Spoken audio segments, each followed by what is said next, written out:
Andrea James, FreeHer podcast, all things ending incarceration of women and girls. Really, really happy today to be here with my dear comrade, my friend, my dear sister in this movement to end incarceration of women and girls, Danielle Metz. Danny Metz, currently serving as the director of clemency for the National Council for Incarcerated and Formerly Incarcerated Women and Girls. Danny, it's always just such an honor to be and share space with you. It's an incredible just gift to be able to sit with you and to have this conversation with you. We had a conversation with the just brilliant Amy Pova, who taught us about clemency. And at that time, Amy Pova was actually working on your clemency when you were on your 23rd year, Yeah, more or less like the 21st year, something like 21st that. Yeah. year. Yeah. Tell us a little bit about who you are and why were you serving a triple life sentence plus 50 years. What what was that?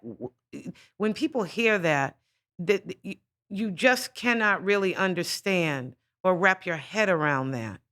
And you're an incredible human being, Danny, simply because you were facing that and you found a way to keep your sanity. You found a way to keep your determination. You found your way to keep your faith. And can you tell us a little bit about that? Your story is known around the world. And at the National Council, we really lift your story up, Danny, because we want to give the sisters hope inside. But most importantly, we want to shift public opinion. We want people to understand why we need to encourage the president to use his clemency power. And tell us a little bit about what that road from incarceration, that sentence, to when you found out that your sentence was being commuted. Well, at the age of 26, I was sentenced to 3 life sentences plus 20 years. And I was convicted with 10 men. I was the only woman on my case. My husband, Glenn Metz, which was the alleged kingpin, and I was his wife. And also, that was my first time in prison. I never had a record, not even a traffic ticket, anything before then. And my determination came from me wanting to get back to my kids. I left them when they was 3 and 7. And when I think about them now, even today, I'm free, but I still see those little kids that I left behind, although they're 37 and 33 now. And I see the trauma and the pain that my absence has caused them. And it's still, it weighs heavy on my heart. So when I do this work, I think about the mothers that I left behind and the ones that are striving and doing the best that they can on the inside to get out. Because just because you're in prison, it doesn't mean that you're a bad person. They have some brilliant people that are incarcerated. One like Amy Pofor said, Roberta Bell, she practically runs the prison. They can't get anything done without her. And sometimes I say maybe she need to stop helping them so much and they'll let her out because people don't think that that is important, that they want to keep them inside there because, they get the big checks and the titles, but all the works come from the people that are incarcerated. When I was incarcerated, I don't know, a lot of people don't know this, but I was a 411 operator. And you would call and get your as a directory assistance. And when you hear the phone call, you'll say city and state police. And people on the outside actually think that they're talking to someone who is in the free world, as we call it. The people who are incarcerated, we call that the free world. But that was us. That when they would give us like a $5 incentive for a month to say, good job, good call handling time. Your accuracy was on point. And it's like they took all these jobs away from people on the outside to give them to us on the inside because they were getting just, slave wages that we were getting. We weren't getting anything for doing this job. And I vowed that I would never work at Unicor. But after you've been in prison for 20-something years and your mother started sending money in, and I was like, I need to keep my connection to the outside world. And so when I would get on those phone calls, I would hear people in the background playing and their kids and tell them to sit down and the dogs barking. And that would keep me, like in tune, like there's the real world out there. I'm just here, but there's a real world out there. And it's crazy. Like every morning when I started working at Unicorn, I never tell anybody about this story, but this man would call every morning. And people in the break room didn't know why I wanted to go in there so quick because I had this guy would call and say, just breathe, just breathe. And I would be like, they say, we haven't got to get on right now. I said, I know, but I'm gonna be the first one along because chance of if I was already there, he would get me. And that kept something alive in my body and made me think that, hey, it's hope. Somebody is still arousing something in me that I'm running to this phone every morning. And so it was just, I was just determined because reentry starts the day you walk in there if you plan on getting out. And that was my determination. I said, if I never walk outside these gates again, it would be nothing that I did on the inside because I was going to do everything I possibly could have to get home to my kids and to my mother. There was on your case, Danny, a lot of folks around the country who were pushing and pulling and calling and mailing postcards, but your judge and your prosecutor were advocates for your freedom. Tell us about that. Well, the judge, he wasn't actually a advocate for me, but the prosecutor who was over the U.S. attorney who was over all the prosecutors in the Eastern District, he reviewed my case and he felt like, hey, she deserved a second chance.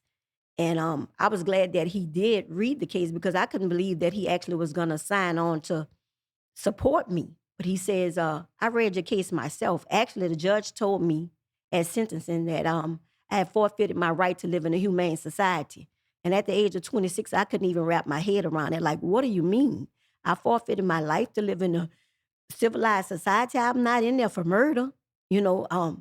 But that's what he said to me. So a lot of nights when I was incarcerated, I would think about those thoughts, and that's something I would never forget when he said what he said to me. And I asked him at sentencing. I said, "Well, can you just grant me some kind of leniency? I have my kids. I've never been incarcerated."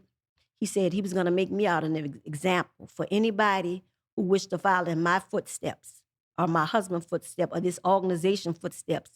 That this is like I'm going to make you the model of what would happen to someone like you. I don't care if you are 26. It doesn't matter. Danny, you had two very young children during your time of incarceration. They were, as you said, 3 and 7 when you started your sentence.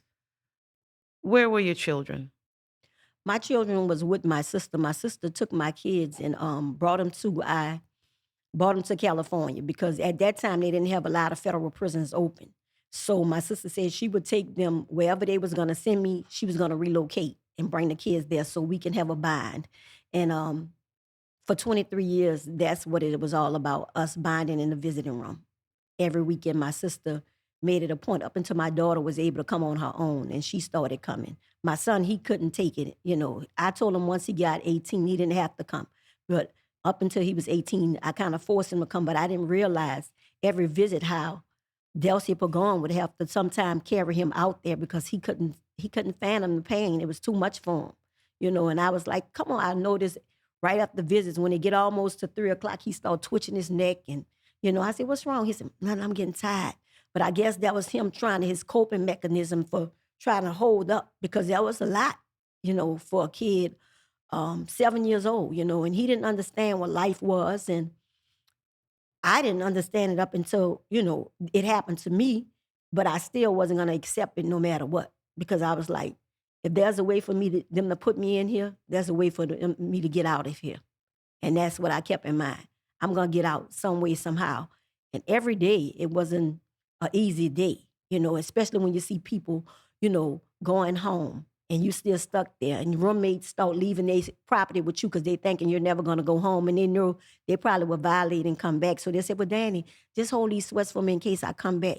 And it was kind of disrespectful to me, but they were going off what this paper said that I had a life sentence. And life means life in a federal system. It's no chances of parole. It's no good time. It's just flat time. It's just your life. Yet you found a way, Danny, to, stay prayerful, to stay hopeful. Your sister raised your babies. What about the women inside who just didn't have anybody to raise their children?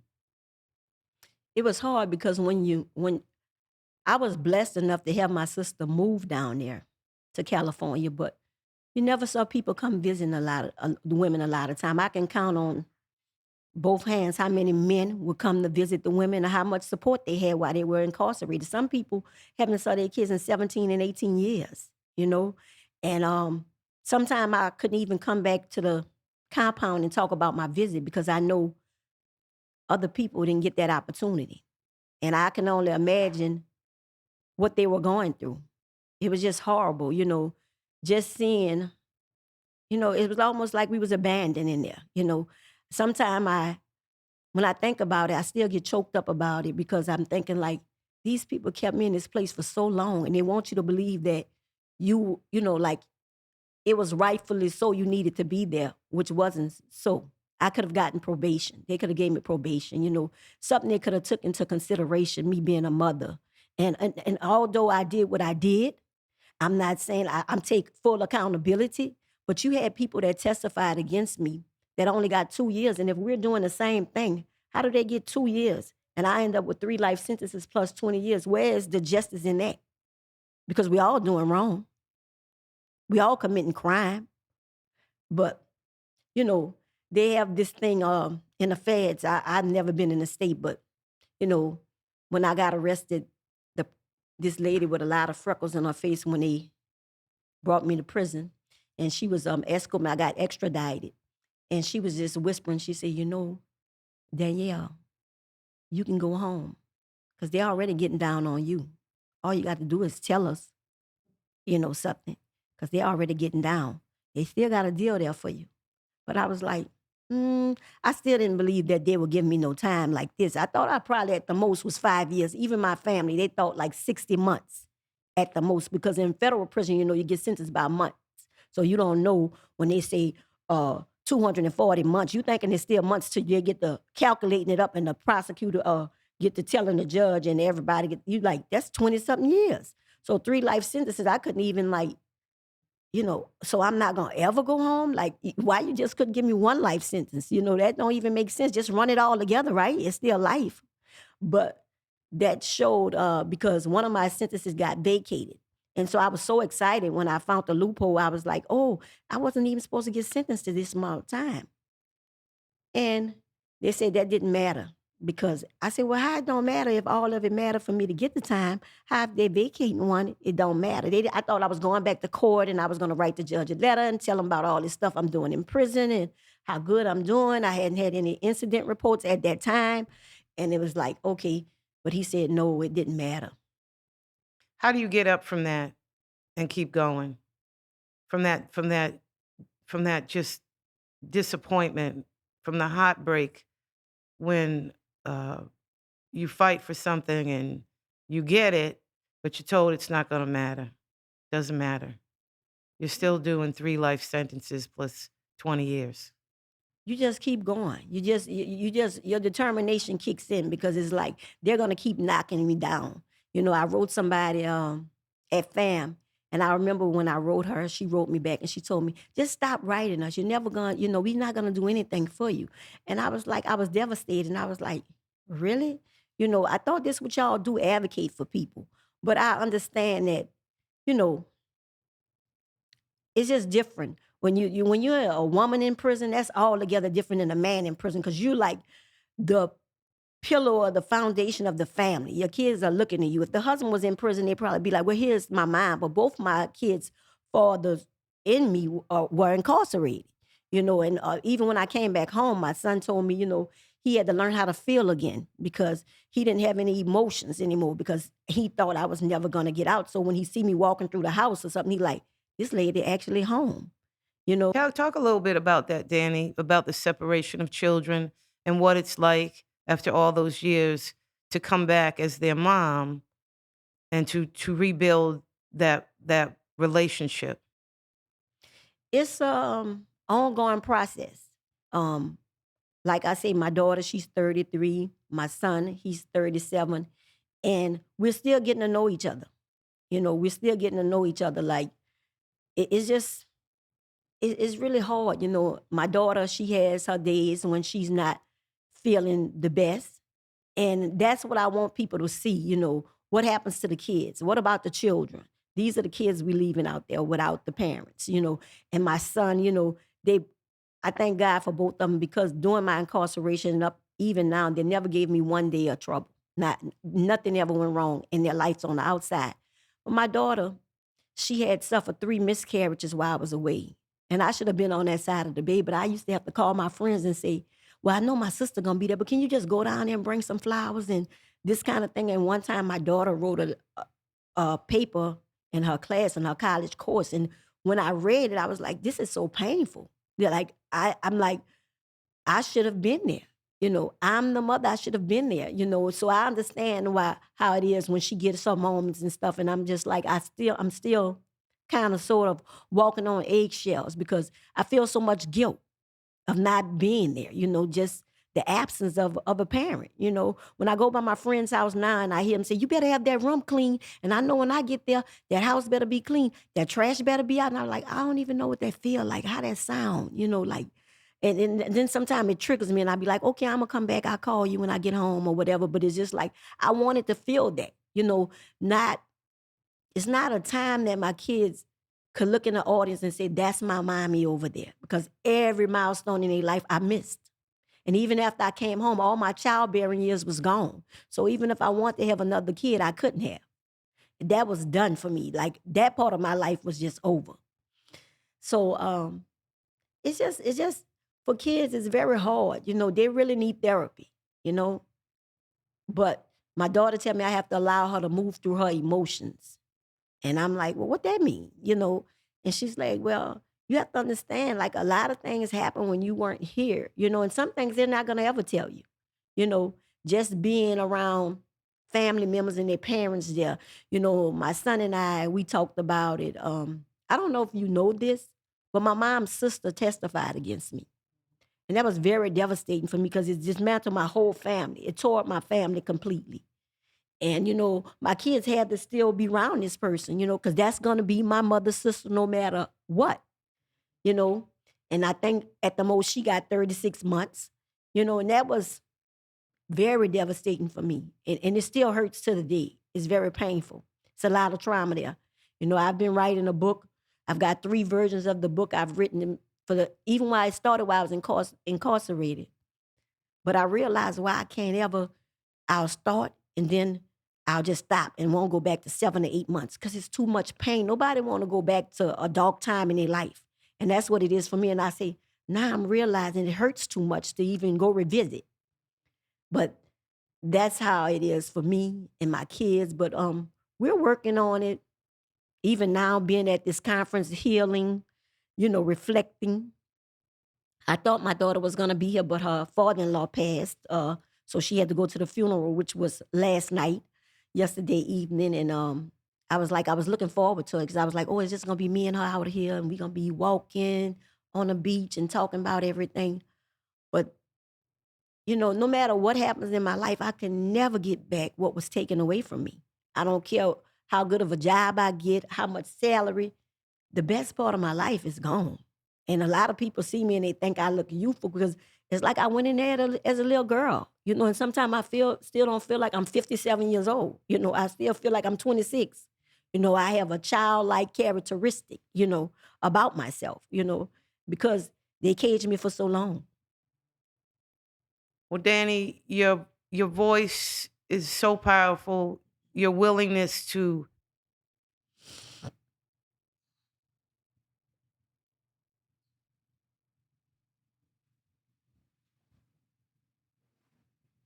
yeah, it's not easy. And sometimes people think when you're incarcerated that you're going to be healed. There's no services inside a prison for people like myself. You think, well, oh, she probably saw a psychologist or, she probably been seeing a therapist. You're not going to heal in prison. If you don't take control of your own life, you're only gonna get worse. It's gonna spiral out of control. The only time you see a psychologist in prison, if you want to take some Zoloft or Prozac or something, that's the only time they're willing to talk to you. Otherwise, they don't want to talk to you about nothing you're feeling because it's just like, well, you're here now. I can't do anything about that. So I'm here to tell you that prisons don't work. Don't work. And that's why I love the work that I do. I love what I do because I give the women hope. I give the women hope. I know how amazing you are. And I know all the work that you do. I can never compare it to the work that you do. But I answer so many phone calls. And sometimes, like, when people get disappointed about their case and they keep calling, they're trying to hold on to something. They need an anchor. And a friend of mine, a girl we advocating for, she just was denied something in court and she wouldn't stop calling. And I was just like, she's suffering right now. I've been through that. I've been on both sides of it. But I know this work is very rewarding because we have somebody here that we just started advocating for 2 years ago. And I would always didn't want to tell her about all the events that I was going, but I was just letting her know I lifted your name up in the space. I said your name. And that gave her hope. And right now she's sitting right on the side of me. Like we was at the conference today and I looked, I was like, can you believe we sitting out here? And she was like, man, she told me she got up this morning and she just lit all kind of stuff, put all kind of papers around and just prayed and looked at the water for the women. She said she put names on the papers of all our friends that we know in the prison. And I said, they next. They coming. They coming. But we got to continue to do this work. And like you say, raise awareness and make society aware because people don't believe this. You always hear about men in prison, but the women are the forgotten ones because people don't know we exist. Not in the masses that we exist in the big numbers. They think that, they just go to the county jail and they come home. No, we've been sitting in there. That's why y'all don't know. We've been sitting in there for 30 years, sitting. I have a friend in there, been there 45 years, sitting. We have friends that have all kind of illnesses that's going untreated while they're incarcerated. But we give them hope. When they hit a national council, they know they got a big team behind them. And I remember you, Amy, and everybody advocating for me. And I kept thinking, if I don't get out this time, I don't know about another presidency. I sit through 3 presidency, and I was denied my clemency 3 times. And this time it was granted. Well, Danny, you have a documentary that's coming out soon. It's gonna, I think it's at the New Orleans Film Festival that it's coming out. Tell us the name of your documentary. The name of it is Commuted. Commuted. Danny, I want to say thank you. I always tell the sisters after they come home, you've been down for decades. Go do whatever fills your heart with joy. Don't feel that you have to step into this work because you've already given enough. You've already given enough to this movement. And Danny, you stepped into this work. Yeah, I just want to add, sometimes even with the documentary getting ready to air, I could have easily wrote something about a bunch of drug dealers, but I didn't want that because I'm like, no, they need to see another side of this, not this part, not that. But when I think about it, it's hard to put yourself on screen, but when you're fighting for so many other people, you have to do that. And I was like, why I got to tell this stuff over and over and over and over? Even my son, I was like, I'm gonna need your support. Because he's like, let's just live. And I said, no, I'm gonna need you to support me. Now I'm gonna need y'all to be there. And he was like, yeah, I know. I'm gonna come. I'm gonna come. And he said, it's painful. And I told him, I said, they got a lot of people depending on us. He said, the only time I voted was for President Obama. I said, well, I need you to vote now. Because we need people in seats that care about what we are going through and what the women are faced with. And so I'm just I'm just thankful and grateful. And I remember you asking me a long time ago what I wanted to do. At that time, I didn't know what I wanted to do because it's just like I'm here. But 8 months after I came home, I lost my mother. I was thinking we were gonna go to New York and I was gonna bring her on all these trips that she never got to go anywhere. And then I lose my mom. So it's just been one thing after another, one thing after another. But I love the work because I see the results and I see the importance of it. And a friend of mine told me when I was asking him why, I say, why I always got that? That's hard to talk about because even with the documentary approaching nearing, I get a little anxiety about it. He said, well, Danny, you know what? Look at it like this. They paid a heavy ransom for you. You got to pay the prison guides now. I said, huh? He said, yeah, you got to pay the prison guides. You owe the guides now. They paid a big price for you. So you got to do the work. I said, I never looked at it like that. I say, I think you're right. So I don't mind paying back because this is all good because you know what? The sisters need us. And if we're not at the table of these conversations, people would never know this type of stuff exists.